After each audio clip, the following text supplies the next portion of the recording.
So, hey there, and hi there, and ho there again, internet. Honest review time.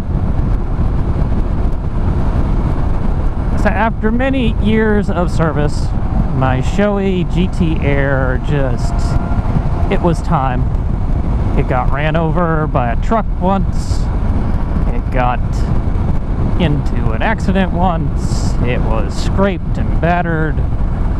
The pads had kind of worn out to the point where it was no longer fitting correctly. It was just too damn loose, and someone had an oopsie.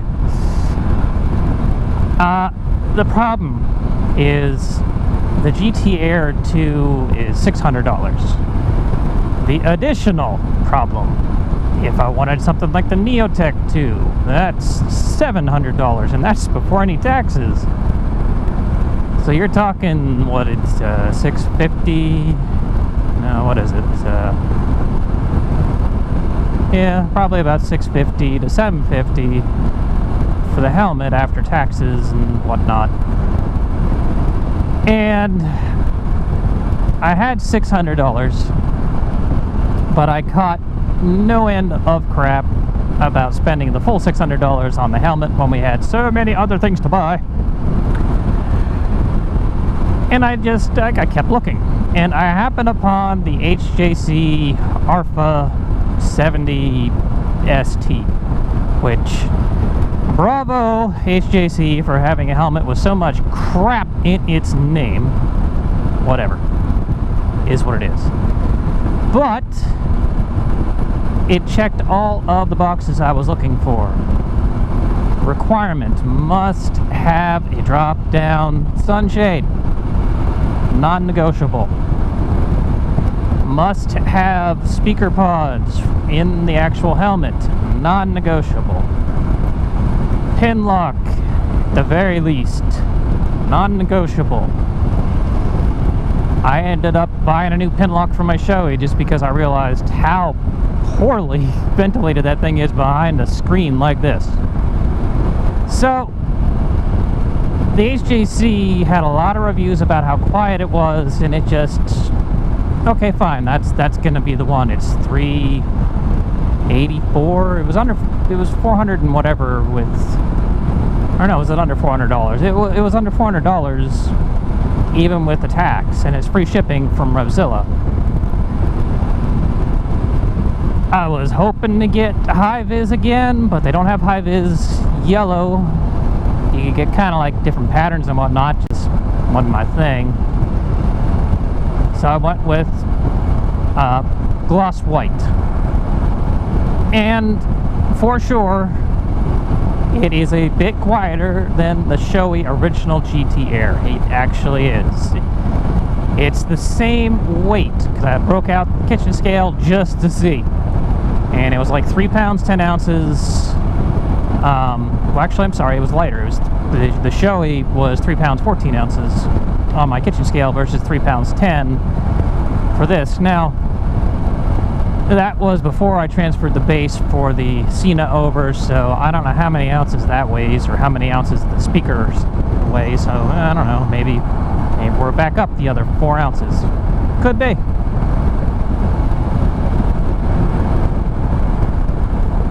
In terms of the neck roll and the chin curtain and stuff, you get a removable chin curtain extender on the HJC. It's a what? Oh, speed trap. Which is, thank God, HJC. I had to buy one for my last HJC. It did not come with one. So you can use either the shorty version of the, holy hell, I'm gonna go that slow.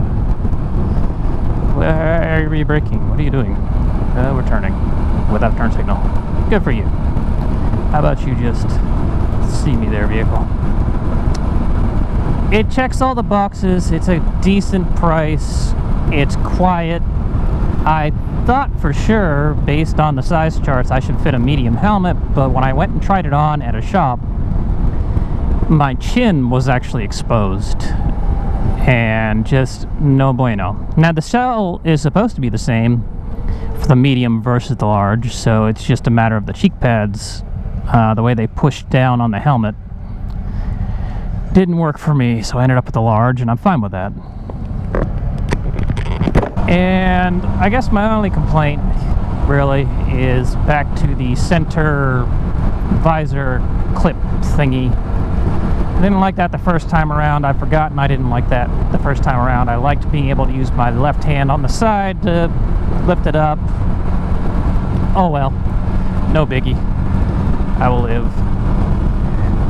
And venting is decent. There's little side vents that don't do a damn thing that I could tell. I mean, they got mentioned on the reviews at Revzilla, but I don't know. They don't seem to do a thing other than make noise. The center vent in the top of the helmet, decent. It does allow airflow. The chin stuff, how am I ever gonna know? I either have a GoPro there or I've got, you know, a windscreen there. It's not gonna matter. I just won't know. It slips through the air a bit better than the Shoei, and even comparing them side by side, they're not that different in shape. And I'm happy overall with this purchase. I think it's a decent purchase if you're not expecting the world. Now I'm on an adventure bike here, and you know, you sit kind of flat, so you're not in an aggressive position, which the RPHA 11 Pro is what you would need for that. Holy damn, there's some nasty wind coming off of you.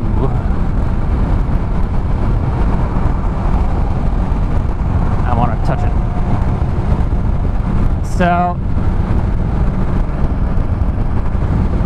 overall, happy. It's as comfortable as my Shoei was in terms of the neck rolls, the helmet padding. All the padding comes out of it.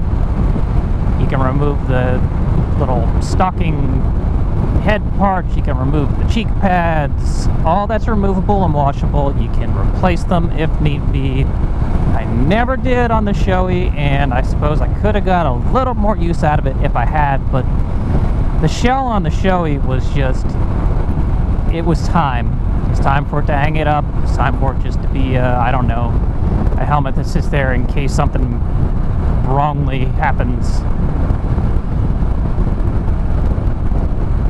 If you're in the market for a helmet that's not too expensive, not too cheap, decently quiet, I don't trust you. I seal of approval for this HJC RPHA 70 ST. I would buy it again. If I had $300 more, well, $400 more, I'd go with the Neotech 2. Not so much for anything other than I really dig the whole modular helmet design being on an ADV kind of bike, but I'm just a nerd. And they actually have less safety ratings, so you do you. Till the next time, internet. Later days.